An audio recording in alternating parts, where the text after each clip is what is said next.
Well, I want to welcome our viewers back to our April show, live on Piscataway. We're fortunate enough to have our local Congressman, Chairman Frank Pallone, on to talk about the American Rescue Plan here today and all the great information that the Congressman's going to get out to us. One of the big things as being the mayor, that we're very ecstatic about is that there's actually going to be some money in for towns and counties direct assistance. And I know Speaker Pelosi fought real hard to get that in the bill, as well as you did.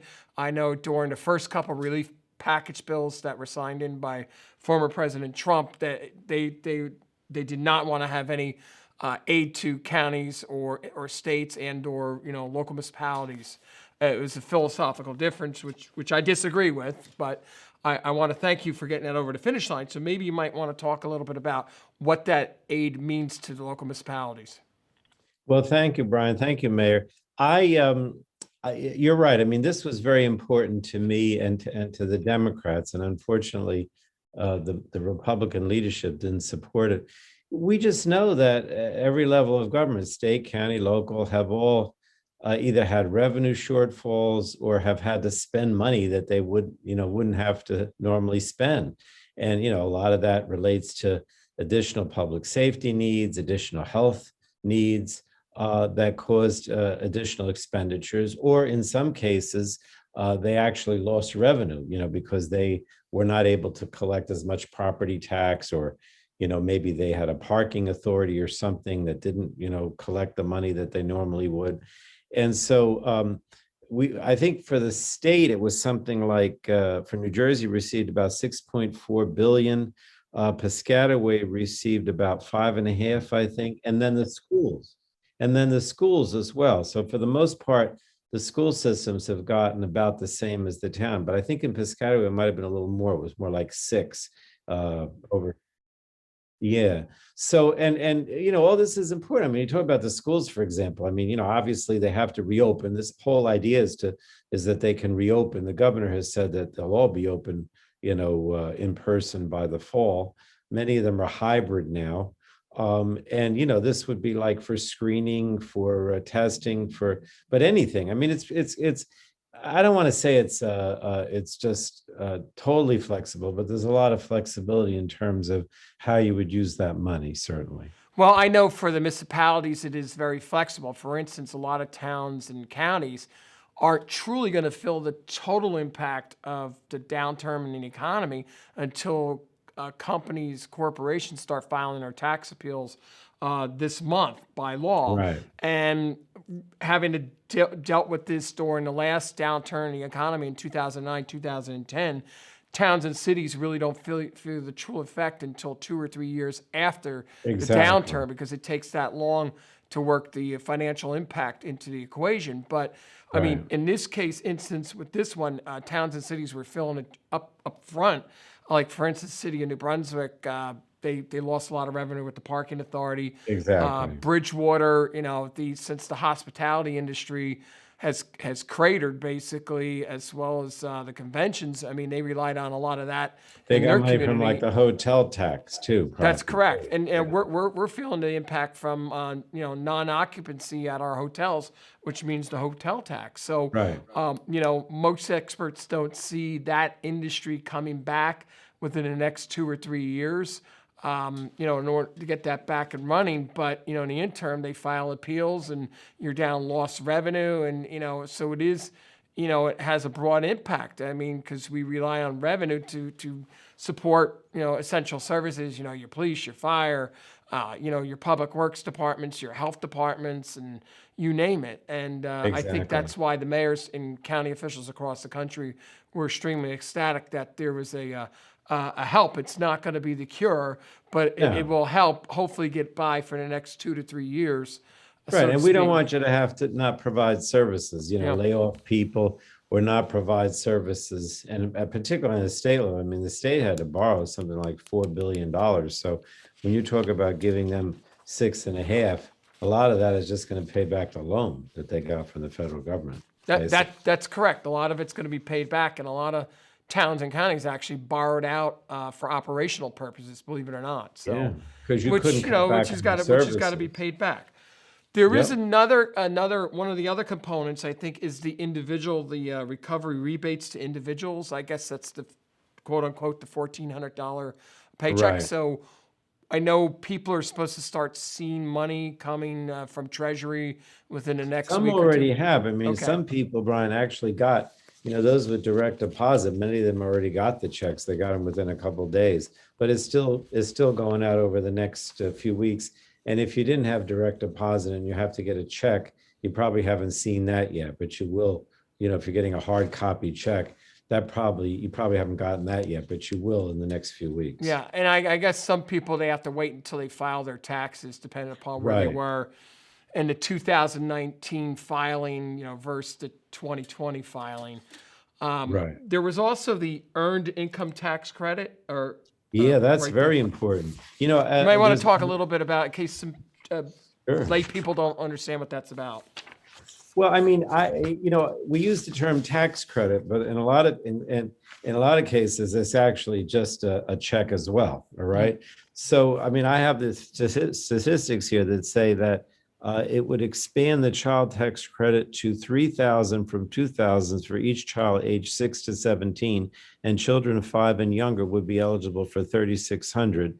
That doesn't start until July. Okay. Okay. So it's a refundable tax credit essentially. And it mainly is for, if a family gets the tax credit now, then this is going to be an increase from a significant increase from what they've got. And it's mainly focused on, I would call low and middle income families. But, New Jersey, since a high cost of living, we're probably talking about, I don't know how to use whatever the term is, but, lower middle income maybe is a better way of putting it, if they get that kind of a tax credit. So will that come all as a lump sum, or will that come in 12 payments? Well, if you're, you want to know whether or not you Well, would there's a get couple of them, I payment? guess. There's the child tax credit, and then there's the child dependent care tax credit. So Yeah, yeah. there's several Well, of I them. think most of these people are probably going to get a check because they're not paying taxes, or they're not Okay. paying enough taxes, that this would just be off of their income tax, would actually be a check. But I don't know whether or not they get it all at once versus in installments, Brian. I don't know. Yeah, the I answer. mean, let's just face it, that there's a lot of families that you might have a single wage earner within the family who had maybe two or three Right. kids. And if they lost their job during the pandemic, something like this would obviously help out a family to get by, to be able to buy food, to put food Right. on the table for the family. Now, remember, which maybe we should go back to it, when we talked about that 1,400 in direct cash payment, that if that's for each dependent child as well, Yeah. right? So if you're a family of 4 and you qualify and say that the parents qualify for 1,400 each, then the kids get 1,400 each also for the dependent kids. Yeah, So I which mean, it's pretty significant. well, yeah. I mean, for somebody that if they got to pay their rent, or put food on the table, and they're just relying on unemployment right now because of the economy, that is a lifeline to a lot of families in this country. Right. And then this tax credit for child tax credit, the additional money from the child tax credit is separate and apart from that direct cash payment Yeah, as well. which is something new. Now we're going to talk a little bit about the Department of Agriculture, and people are probably saying, well, why is the mayor talking with the congressman about the Department of Agriculture? But that saw a lot of boost in the funding there because of the SNAP and WIC program. Right. And also food banks too. Yeah, and the food Significant amount of banks money. and youth nutrition and senior nutrition. So Yes. which is a huge deal, because you have a lot of kids who may get supplemental payment for lunches at school, and you Right. got to remember, a lot of the schools weren't open, so they Right. still had to get the food delivered or picked up. Right, which I'm sure you do in some fashion in Piscataway. So Yes. it's basically for the WIC program where they get, what we used to call food stamps, is for the school lunch or breakfast programs, depending upon what you do. And it's also for the food banks, Yes. and I'm sure you've seen it, but I know that, for example, at my my district office in Long Branch, I was seeing the cars line up for miles to go to the food bank. And of course, in New Brunswick, where my other district office is, Elijah's Promise is a major source of food. And that also would, get some additional Yeah, funding. we had that through the in an official organization in our town. Longtime food bank was also handling that out. But I think that was very smart of your folks down there to include the funding in it, because you always hear, you saw the scenes where people were just pulling up to these food banks, and that was the only food they were getting for the week because they didn't have any money to buy any groceries. Yeah. And can I say something, Brian? I want to tell you something. I know, and I'm trying not to be too partisan because I know that's not what this show is about. But there were so many times in the Republican leadership, that this bill was totally passed with Democratic votes, right? Every Democrat. But yet, I got to add, a lot of the Republican side are now trying to take credit for it now. Well, that's true. But the point I'm trying to say is I just kept hearing over and over again, oh, the economy's great, everything's good, we don't need to do this rescue plan. And it's just not true. I mean, in all honesty, Brian, I don't know anybody that tells me the economy's good. I don't care how rich they are. Even the people that I know that are very wealthy tell me the economy stinks. Yeah. So I don't know, this idea that we didn't need to do this is just absurd. But, you keep hearing it, that we didn't need to do this. Everything's great. And it's just not. So, well, I think part of the problem some of your colleagues on the other side of the aisle haven't had to deal with watching people go through food banks. People worried about whether their constituents, whether they were going to be thrown out in the street, for lack of rent payment. And loss of jobs. Yeah, and there's but what I'm saying is, even if you are wealthy, because they say, oh, the wealthy people don't suffer. Maybe they don't suffer in the sense that they don't have to have, they don't worry about food or the next meal, but they still recognize that the economy is not good and we got to do something to make it better. At least the ones I know. Yeah. Well, and also moving on to the Department of Education, there was the 122, I think, billion that went to elementary and secondary, and then some monies went to the colleges and university and other educational funding. So I know a lot of them, as you alluded to a little bit earlier, we're going to use it for testing. Like Rutgers announced, for instance, in the fall, that everybody coming in who's matriculating for the fall semester has to have vaccination. They have to have proof of the vaccination. Right. But it's what I'm trying to stress again. There's a lot of flexibility with this funding as well. So the idea with, K through 12 or pre-K through 12 is that the schools need to reopen. So they can use it for things beyond like the testing. I mean, as to reopen the schools, there's a lot that's going to have to go on. I don't know what the situation is in Piscataway, but a lot of the schools are saying, we're going to have to spend the summer bringing people in. We're going to have to, do some infrastructure things, those things can be paid for with this money as well. Well, a lot of it has to do with upgrading the heating and air conditioning systems within the schools. Yeah, the code for, and some there's easy temporary fixes. Others is a little bit way more involved where you have to have an engineering firm come in and do an analysis, and that takes time. So they're absolutely correct, depending upon how old the building is. And and again, I hear people say, oh, well, the kids didn't come to school, so the school board isn't spending any money, because nobody's coming to school. That doesn't matter.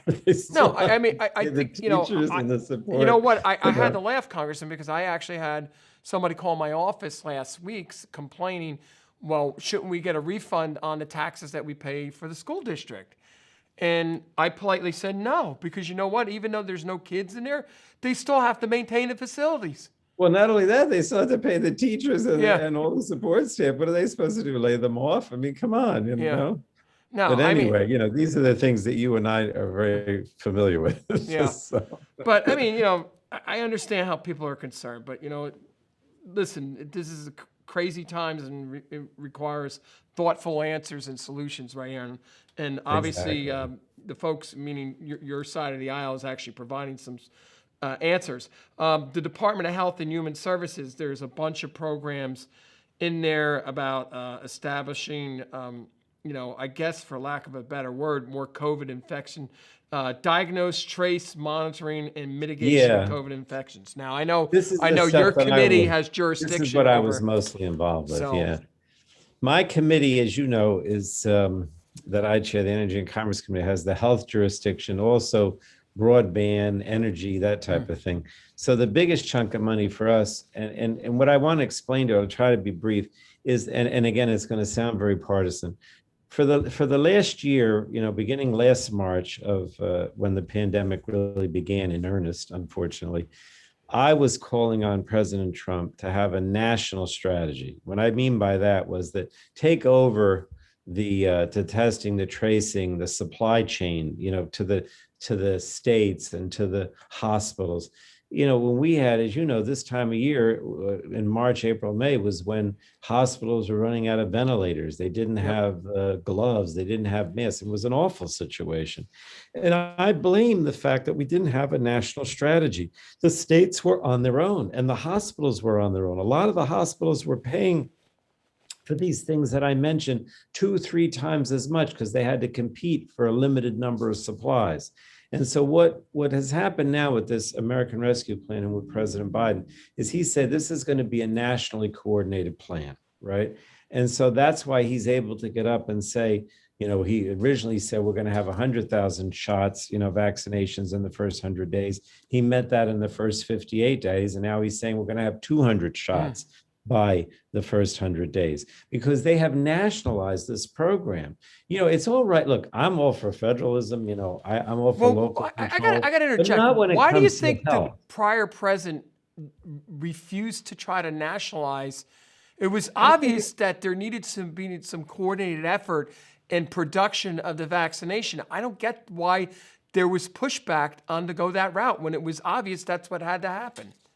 Because I think that you're still into this ideology that, we're not a United States, we're, states that are sort of collectively working together, and so, look, and that's not a bad thing. I mean, I'm not suggesting that you shouldn't, for example, that the Piscataway School Board shouldn't decide what its curriculum is, right? Yeah. Or what teachers it hires.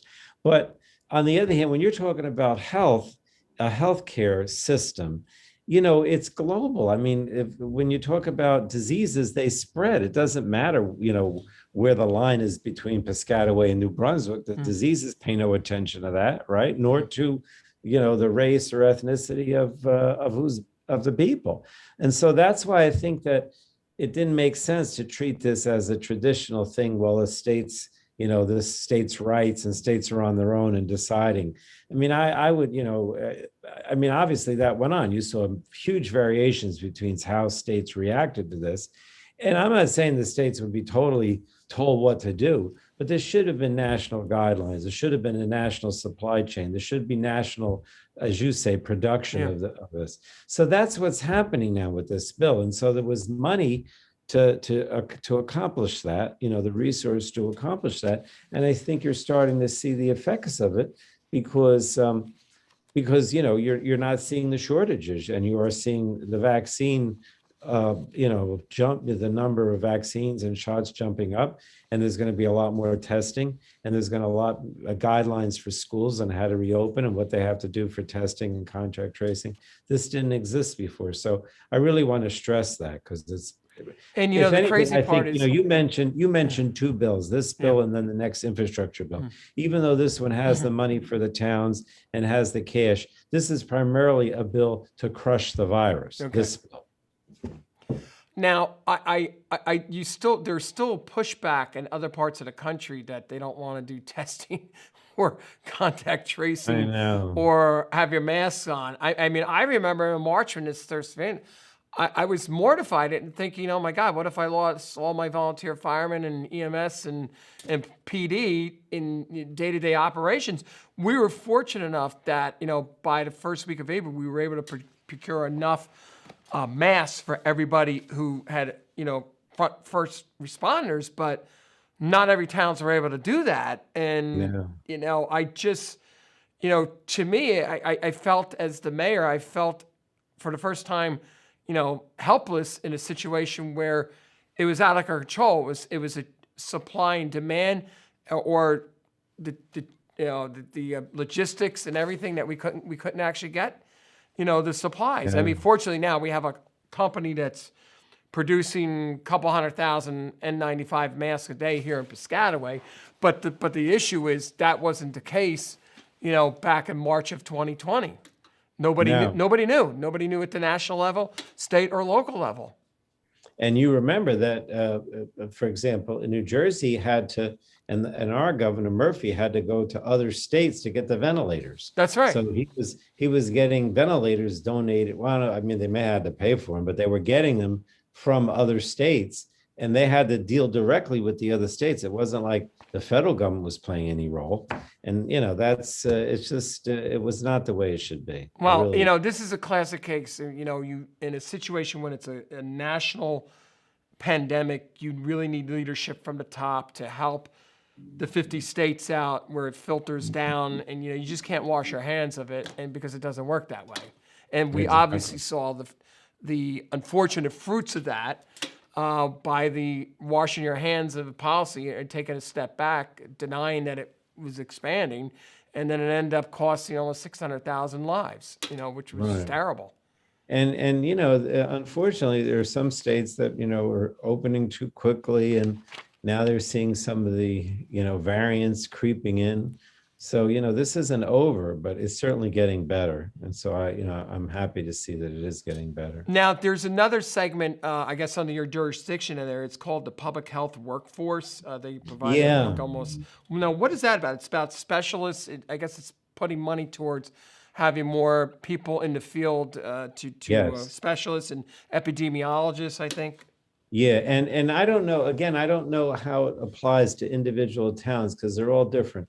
But that what we've seen in the last 20 years, maybe longer, but certainly since I've been around, that a lot of the public health infrastructure at the state level, the county level, and the town level. Now, it may not be true for Middlesex because they do such a good job, but that a lot of these levels of government have cut back on their public health infrastructure and their public health employees, and they don't have the labs, they don't have the public health departments, they don't have the public health personnel they used to have. And so this was part of an effort to provide additional public health personnel so that they can do the shots, they can do the testing, but it's a long-term phenomenon that we've got to address. And I think also will be addressed in that next bill, that infrastructure bill. Again, I don't know if I can use Middlesex as an example because the county does such a good job. Well, we were fortunate because in Piscataway, you had all the labs from Rutgers University on Bush campus that developed a saliva test. So I guess we're the exception because we had an infrastructure already built, but I guess this law that was signed in will actually expand upon that and help out further. I mean, I know we have a very large testing site here in Piscataway, working with the county health department on the Erickson property, and also it's an inoculation site if and when we get enough vaccination to open it up to do a drive-through. But Right. that's And you already the said- exception. Right. I mean, when I was unfortunately, I'm going to have to bring up our dear friend Ken Armwood, which I didn't know that I think you kind of didn't want to bring it up because I know how bad you feel. But on Friday, just last week, I was at the Fire Academy, which is one of the sites that the county has for vaccines. I think they might have like 11 different sites, and this is not part of the mega center in No, it's not. No, it's not. This is separate. And of course Ken was there. But what I'm trying to say is that doesn't happen in every county. It really doesn't. And a lot of the counties, and certainly local as well, have really cut back on their the personnel that they have in their health department, or they may not even have a health department, So that's what we're trying to address. Yeah. Now, there's also a part of that bill pertaining to health. I mean, there was also the Child Care Development Block Grant, which I guess includes adding money to aid to child care providers affected by COVID. I guess it adds money in that they recognized, hey, in order to get people back to work who rely on child care providers, for people going to work, you need to take care of that spectrum the workforce right there, because if you can't get people back to work worrying about their kids who are not of school age yet, then that further, diminishes the economy trying to move back forwards. Yeah. And so, this deals with the whole idea of essential workers too, not just essential workers who are, your fire and police or your healthcare workers, but just, people that are taking care of kids and childcare and all that. I mean, you know, as you know, a lot of the childcare centers actually closed Yep. Absolutely. during COVID. There's another, I guess, under your committee's purview, I guess there was an additional funding for the Centers for Disease Control, Yes. which I think nobody in their sane mind would be arguing that there shouldn't be. But I do know that there were people that down on the other side of the aisle that were arguing against it. But what's your thoughts on what should ultimately happen with the Center for Disease Control? Do you think there needs to be restructuring, or do you just? Well, I mean, again, I know we're trying not to be too partisan, but I Yeah. mean, under the Trump administration, a lot of the agencies really suffered. First of all, there was this notion that, science wasn't important or science shouldn't be a priority. And then there were, a lot of ideological inputs into these things and a loss of personnel as well. So the CDC, the NIH, even like the drug agencies, SAMHSA, for mental health, these agencies need to be kind of reconstituted. I mean, not health related, but probably the agency that suffered the most was the EPA, Environmental Protection Agency. I mean, they were just gutted. A lot of people left. They put out statements saying that science shouldn't be the basis for action. A lot of the enforcement action disappeared. So my committee has to make a major effort to, restructure these health agencies, the environmental agencies, all of this, because a lot of it was, basically kind of fell apart over the last few And I know the former administration, they were very proud of the fact that they dismantled the pandemic response team. So Exactly. I suspect that your committee is going to be looking at how to bolster that up. I'm assuming. Right For the now, future. that's an example of something that was dismantled pre-pandemic, Yeah. right?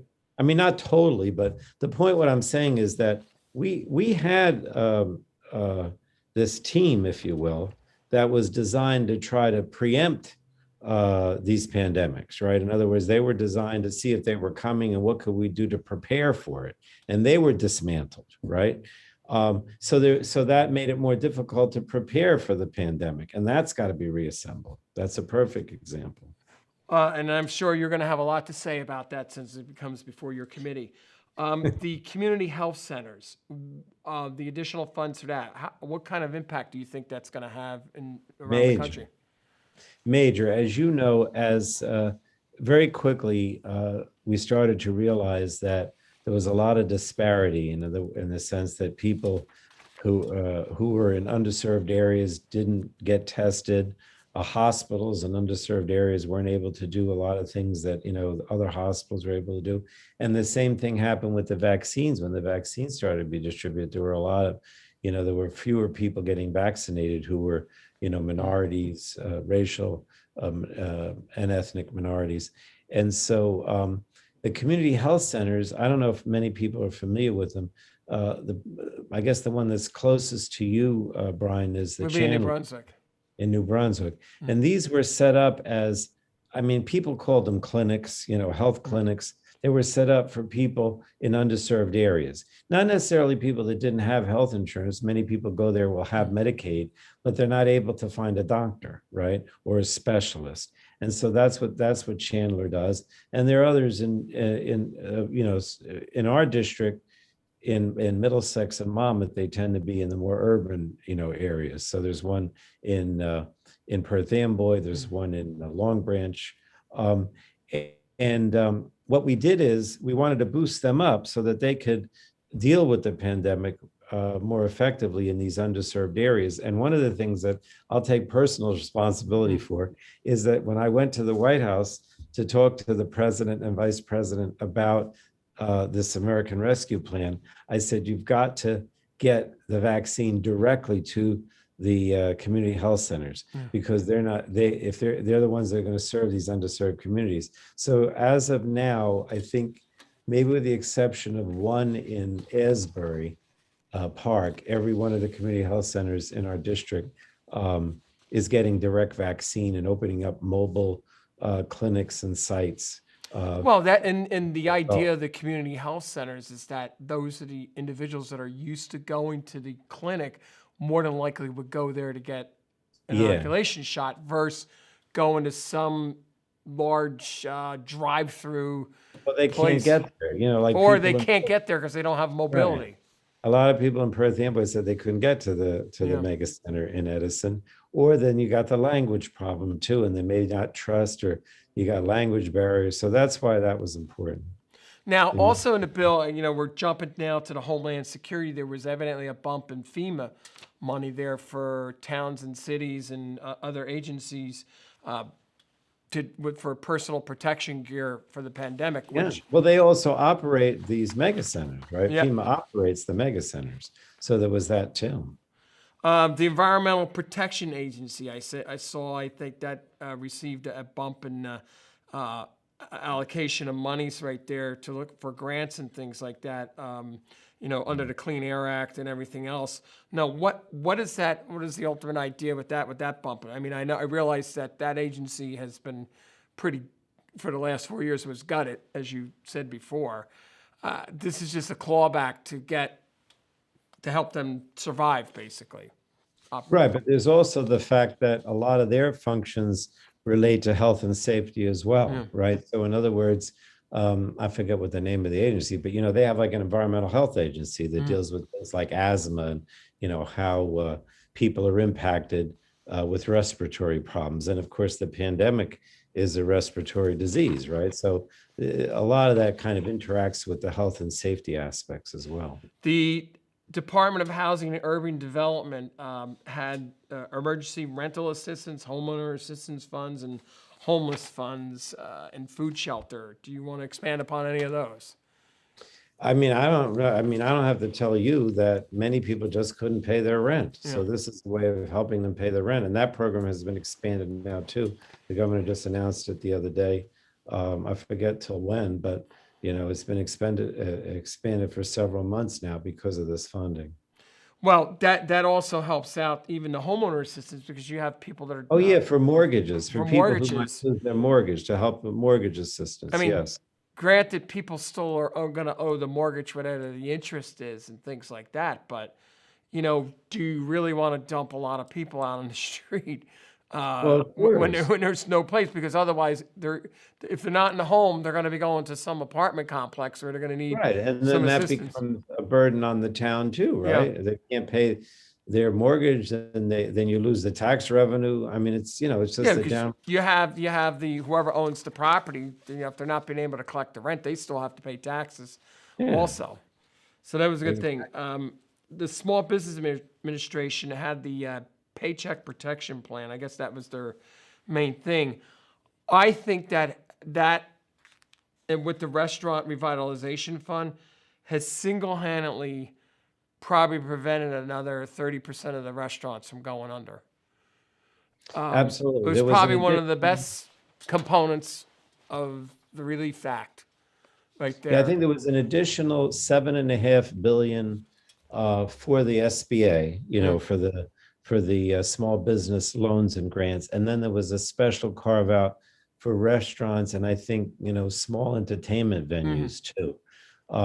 But I tell you, it's like you said, it's really important. But a lot of restaurants have gone under, though. I mean, that. I mean, Yeah, I mean, it's lot of real them- sad. It's real sad out there. it's bad. And a lot of them kind of held on until like the beginning of the year, and then they just couldn't anymore because it goes back to what you say.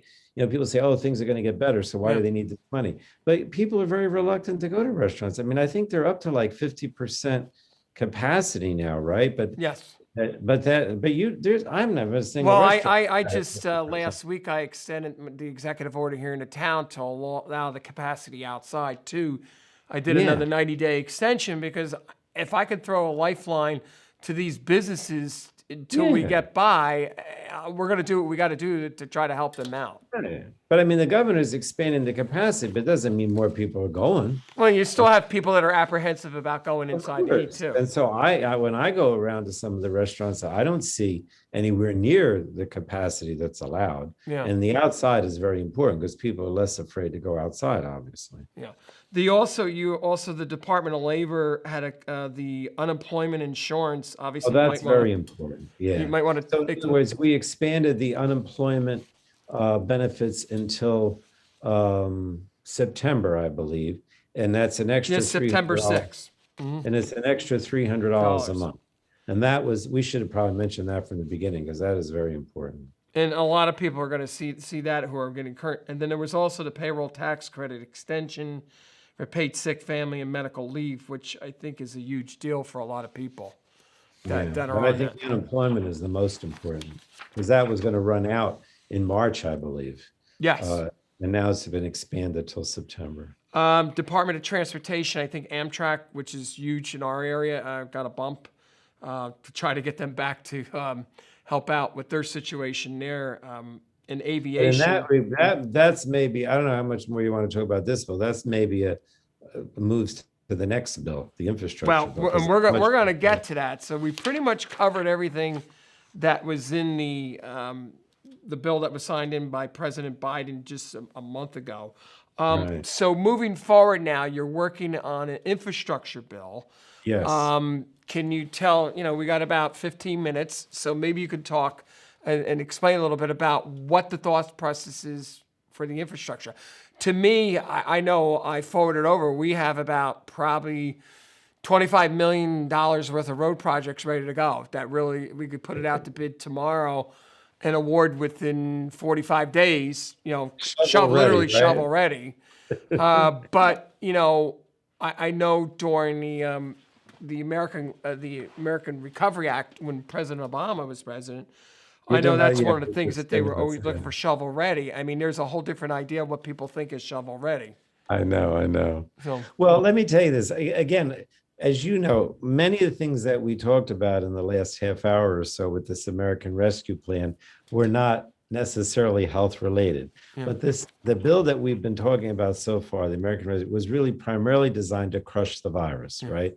Because if you can't crush the virus, then the economy is not going to come back, right? that's correct. But now this next bill, which you're going to hear from partially tomorrow when President Biden has a press conference, is designed to really bring the economy back. This is the economic stimulus bill. And essentially, he's divided it into two parts, one of which you'll hear about tomorrow. He's not speaking, I guess, to the people like at night. It's just a regular press conference, but you'll hear about it. This is the infrastructure part. And then in 2 weeks, there's going to be the part that is really more well, let me explain what that one is. So we have plenty of time, so you could talk about that. We'll keep it quiet. We won't usurp the president when he does his announcement. Well, it's already out there in the media. But the one tomorrow is going to be what I call real bricks and mortar, primarily, right? So that's going to be exactly for what you said, for a lot of road projects, the Federal Highway Construction Act, the Surface Transportation Act, mass transit. A lot of that will be used to pay for Gateway. So Gateway will finally get done, which is very important. I still never understood why Governor Christie did that, killed it. I mean, it's just ridiculous. I know, it's so crazy. But that's a whole nother issue. I know. And then also mass transit buses, all of it. But there's also, that's about maybe 60% of the bill, but there's also infrastructure that's not transportation related. And that's where I come into play, right? In other words, in our committee, we have a bill called the Lift America Act, which was the infrastructure that wasn't transportation for the most part. And that would be like for broadband, right? Congress Chairman, I think people now are recognizing the significance of why it's important to have a good broadband situation, because now, if for anything, everybody's experienced, they have to teach your kids at home. Right. So this would be Yeah, the build out for areas that, can't access the internet, yeah, as well as to help people. One of the things that was in the last bill that we didn't discuss was to help people pay their internet bill if yeah. they're low income, right? Or connect with the schools and the library. That was in the last bill. We didn't Mm. mention it. But this bill will be about infrastructure, expanding broadband to underserved areas.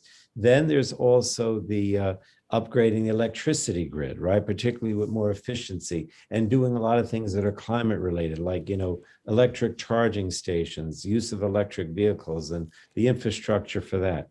And then there's also the water supply, all Mm. these towns that have to replace their lead pipes. And so we have that component.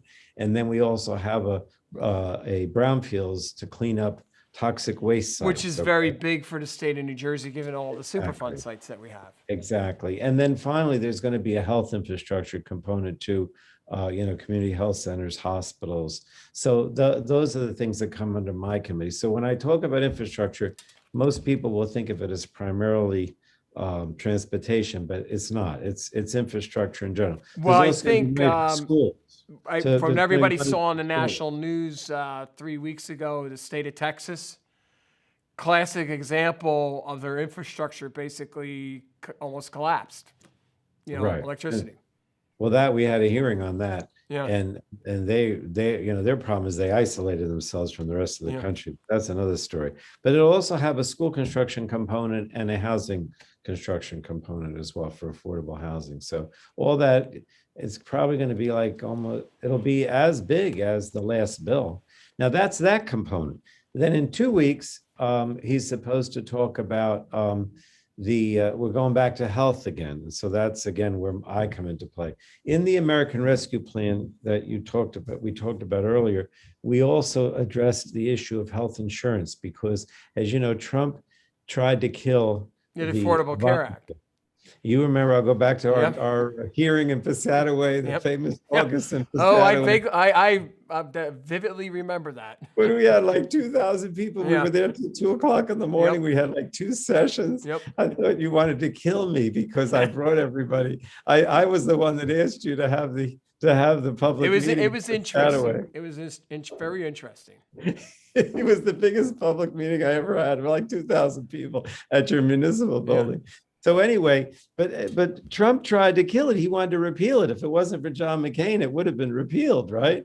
And because he refused to repeal it. So and then there was all these efforts to sell junk plans that didn't include essential benefits. I mean, there were so many bad things that he did to sabotage it when he couldn't repeal it. So we're trying to bring all that back. So one of the things that we did in the American Rescue Plan that was signed, that we were talking about earlier, was to increase the subsidy or tax credit to help people pay their premiums. And now everyone is eligible because it was cut off. You wouldn't get any kind of help paying your premium if you were like a family of four above like maybe 85,000. Now it goes way above that. You don't get as much if you're a higher income, but it's expanded and also open the enrollment period. So you could sign up. Trump had limited the time you could sign up to like, I don't know, like less than a month. Well, And that's just the now- whole idea, that their whole thought process, that they rather don't want nobody to sign up. It's no different than limiting Exactly. people to vote. So that's a whole nother issue. Exactly. But even with that, more people signed up than ever. Yeah. But now it's open. Governor Murphy just announced it would be open for the rest of the year. Yeah. Okay. It was like open all year now. But anyway, so that was that. But in the second bill, it may all end up in one bill, but in this second sort of announcement that we expect the president to make, that'll be more healthcare oriented. So that'll be hopefully making permanent these subsidies for the Affordable Care Act or Obamacare. It will hopefully eliminate the junk plans, so you get at essential benefits. You won't be able to be charged more because of a pre-existing condition. All the things that we had in the original Obamacare that Trump tried to cut back on. And then we also think we're going to do my bill HR 3 that has negotiated prices for drugs so that we can bring That is, I think, going to be very interesting how that plays out, because I guess, why is it that other countries are able to get these drugs a lot cheaper than we are, and they're manufactured here in this country? I don't get that. I should probably tell you that what I'm telling you is what I want to see the president talk about. I can't tell you what he's going to talk about, Yeah. right? You'll have to see. But these are the things that I'm sort of promoting that would be as, and these may all become part of one package to stimulate the economy and help people, during the crisis. But So the time frame, what hypothetically, what time frame do you see all this potentially coming I together think we're before talking like September? maybe June, Okay. July, because it's going to take a while for all this to move, right? Through the House and the Senate. So I think that's the time frame we're talking about. We'll And see. and by the time it is, I guess the key is I know people say, well, Congress can pass a law, but a lot of times it's the rulemaking in the different departments, Well, that's true too. cabinet, That takes that time, that sure. sometimes where some of this the intent of Congress gets hung up. Right. And But I mean, I think you're going to be a little bit more specific, probably in some of this language, so it doesn't get hung up in the rulemaking. well, I mean, but I have to tell you, I've been in the House now over 30 years, right? I don't even tell people, but everyone knows, I guess, how long I've been there if they want to look it up. And and I've never seen legislation move as quickly as it has in the last few months. I mean, it's pretty amazing that we got this whole rescue package done in March when Biden took office in January. You're talking 2 months, right? So even if this next bill takes until June, you're still talking 3 or 4 months. It's pretty amazing for Well, Congress to move well, that I quickly. think the general public recognizes, no matter what side of the political aisle on, there's a huge problem out there, Right. and some people may want to deny it, but if you don't have a paycheck, or you're about to lose the roof over your head, or you can't put food on the table, or you got a parent or grandparent worried about whether they're going to get inoculated or anything, or they can't see their grandparents, or they're in a nursing care facility. I think the general public really gets that because it's hitting multi generations, and every social economic level in the country is getting hit. No, you're absolutely right. But Brian, I also want to mention, because I don't know how much more time you have here, You got about that 10 minutes. all right, but I want to mention, and I know a lot of times we don't focus on it, but the U.S. recovery, the need for the U.S. as a nation to recover from this pandemic and from this economic crisis is important for the world. It's important for democracy. It's important for the values that we seek because, I think we should recognize that more and more you're getting these, the totalitarian countries, whether it's Beijing or Russia or whatever, these dictators that are trying to eat our lunch. You know what I mean? And we're in this global competition, and we need to stand as an example, if you will, of what a democracy and a country that believes in the rule of law and freedom of speech and all that. And so we need to be strong. And whether it's addressing climate change or it's addressing national security or defense, we can't be, we still have to be the world leader. And I'm not saying that, we should go to war or that we should, give money out to everybody. But I do think that our recovery is important because we're in this global competition and we need to be an example. And so I want to mention that as well. I don't want to dwell on it, but I No, do. but and Congressman, that dovetail into because there was a segment on 60 Minutes this past Sunday in regards to the robotics, how China has been really accelerating their investment in IT technology a lot more than we as a country who really founded IT, and how we've fallen behind ourselves because of lack of investment within that segment of industry. And that's where industry is going to go. Whoever develops the latest and greatest technology is the one who's going to make out both personally and financially and health-wise, because everything's interconnected because of technology. And you, of course, being the mayor of Piscataway and having the campus of Rutgers in Yeah. Piscataway is all about this, right? It's all about It's all about about innovative sciences. technology. Exactly. So you recognize it, and a lot of the people that live in your town, work in those fields because they work at the Bush campus or they're involved in some of this research. So we expect that another component of what the president will announce tomorrow deals with R&D, research and Mm. development, and bringing back manufacturing here and stressing innovation. There's going to be a major R&D component, which people don't think of as infrastructure, but it is. It's basically an R&D infrastructure, which I didn't mention, but will be part of what he talks about tomorrow as Well, well. it's Here, just I'm reading amazing the how preview.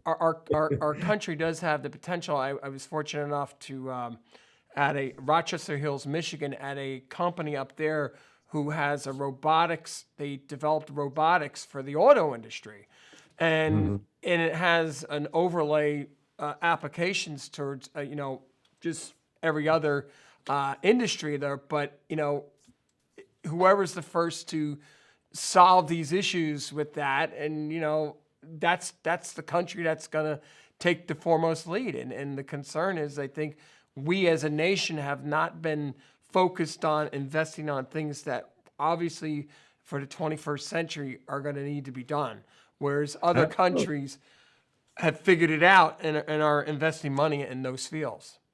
And Rutgers has during this pandemic, as you know, a lot of things were discovered there. I mean, the whole rapid testing Yep. device, the saliva test, um, but and more Rutgers is seen as a really center for innovation. Um, and I mean, I know that a lot of that is on the Piscataway campus, but Well, I don't want all to the talk about well, we Piscataway. like to joke that all the all the humanities are on the New Brunswick side, all the IT, and high tech, and R&D are on the Piscataway side. Piscataway So, side of the yeah, river. well, which is true. All the eggheads are over on our side of the river. So, Well, except you also have, remember, you also have Cook, right? You yep, have the yep. That's all the biological. agricultural end. So, Yeah, that's over in New yeah. Brunswick. But with that, I know I was fortunate enough back about probably a year and a half ago to testify before your full committee about the template for what this infrastructure bill. And I know one of the things Yeah. I testified on behalf of the U.S. Conference of Mayors before your committee about the Energy Assistant Conservation Block Grant, which you Yes. did have passed last year through the House, but never got through the Right. Senate. And we'll try to get that in this too. We And will. for those folks out in TV land, that's another revenue stream that would come to communities to do energy efficiency. Like for instance, Right. we have three very large solar projects on top of our community center, our police station, and our public works that we would love to put up there if we got a federal grant to do it.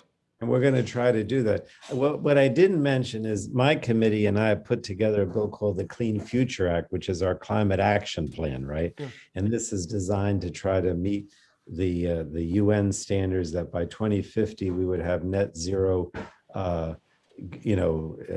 greenhouse emissions, right? In other words, no new emissions to try to address climate change. And we're going to try to incorporate a lot of that into this infrastructure bill too, so that we encourage renewables, we encourage, we do more in terms of resiliency and energy efficiency. So that'll be a component of this infrastructure And that bill. dovetails into the announcements that happened this week about the offshore wind Yeah, off yeah. right there. I mean, do you want to talk a little bit about that?